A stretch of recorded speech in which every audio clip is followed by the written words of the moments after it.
Yo, what's up, everybody? I'm Brian Altano, joined here today with Jose Otero. Hey, what's going on, Brian? This year is the 125th anniversary of Nintendo, so we here at IGN thought we'd look back at some of the games that defined Nintendo as a company and a game maker over the years. 125 years, that's crazy. So obviously, Mario has been around since 1985, sometimes even before if you think about Jumpman and stuff like that, appearing in Donkey Kong or the original Mario Brothers.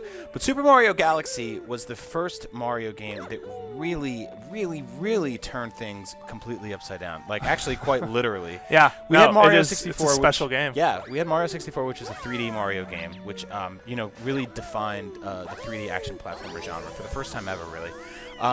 And then Galaxy came along for the Wii, and it was just completely insane. We've never seen or played a platforming game quite like this. I agree. No, 100% agree. What was interesting about Galaxy, and we're kind of jumping into a level here, we're not actually starting from the beginning of the game, and I lost my really far save file, by the way, so I'm really sad. But this gives me a reason to replay it. Sure. But what is special is that even though these stages are not really based around the kind of exploration as Mario 64, they still found a way to make interesting use of platforming. One of the things I've always admired about Japan when it comes to making video games is that when they come up with an idea or a mechanic or an approach, they try to find every possible way to milk it. Yeah. And give it multiple uses, give it multiple mileage, right? Yeah, the mileage is just insane.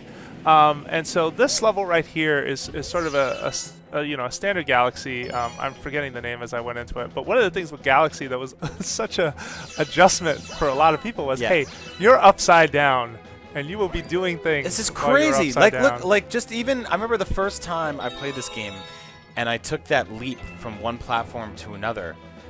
And you watch him sort of spin around and rotate, because every one of these objects, they're like tiny planets. They all have like gravitational pull to them, so you can sort of leap in the air and see where you land sometimes. Yeah, or get pulled between like multiple places, like right there. Like that, yeah, where you had that little disconnect. Yeah, and the adjustment is something else, right? Because we're here just like, man, what? Yeah. There's a lot of interesting stuff that this game introduces that we haven't really seen in a lot of Mario games afterwards, because it takes advantage of the technology, which was, in this case, the Wii Remote. Now, in this game, you play with the nunchuck in one hand, which pretty much does the majority of your movement. But in the other hand, you've got the Wii Remote, which allows you to point at objects in the game to collect them. Yep. Or the star bits specifically, or stun enemies. Yeah, right? Stun enemies. You can shoot things. Like it's both defensive and offensive. Wow. Where are you gonna land? Let's see. All right. Man, I so thought I was cool. gonna make it to that platform over here. Anyway, I didn't mean to interrupt. Continue. Yeah. So, it was actually kind of cool to see stuff like that. Now, it's not the most novel use of the motion controls that were available on the Wii, but I think it's a really nice sort of subtle thing. Yeah. And it's also something that, wow, that was weird. that second players can get in on. You can sort of have an assist mode where your second player can sit there with you and collect stuff too. Yep. So, and they have these stars that they play around with gravity a lot, and they find these interesting ways to just shoot you out of like these star cannons. The little motion flick you do on the nunchuck too, to kind of rocket yourself out of a cannon or a star type of area. And granted, like this could be a little disorienting for folks. Like for some people, this could be like, yo, what the heck is going on? Yeah. But at the same time, it has a really cool approach in that from the get-go, they instantly have you sort of learning how to travel upside down, and they have you like chase a rabbit around and learn like different approaches and mechanics to this game. Interesting thing about this game that always blew my mind, they never demoed it on the E3 stage.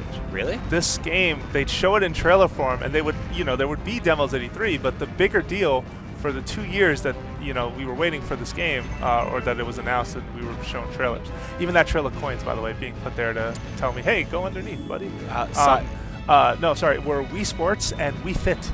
Oh, really? Yeah, those got on-stage demos at E3, but Mario Galaxy did not, and it blew my mind when I learned that, or when I realized that. I was like, what? Side note, you're bringing back serious nightmares for me right now, because this level was one of the last levels I believe I had to get every corner, every star on. Oh, God. As you've seen in a lot of the 3D Mario games, specifically Galaxy and 64 and this one, you can enter stages and play them multiple ways to collect different stars.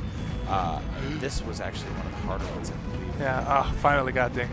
Yeah. Just trying really hard not to get hit. Nobody's perfect. No one is. I'm trying to deal with that. I'm sure someone on the internet is. What am I saying? Someone on the internet watching this is like, I'm perfect at this. Yeah, sure. Literally perfect. You're allowed. Yeah, but, you know, oh, wait.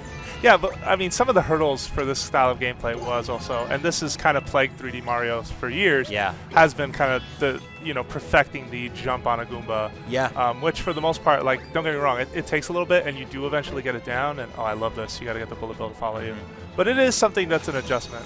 It's interesting, right? Because that was one of the things that came most naturally to the 2D iteration, specifically the first Mario. Yeah. And here, you know, like you kind of have to like watch your shadow a little bit.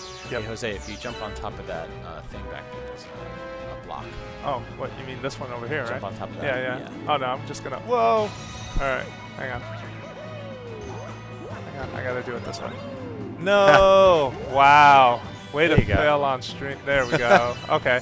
So we're about to wrap this up. Yeah, no, you're right. It's been a while. I should have prepared a little better, but I'm not doing terribly, which is. So yeah, I mean this game was like incredible when it first came out. Oh, you gotta be kidding me! And I would say it still holds up really well. You know, it's on the Wii, so it doesn't have those HD graphics we're used to, but it's so clean. Oh, no. And another great example of Nintendo getting a lot out of a very minimal, stylized sort of approach. Yeah.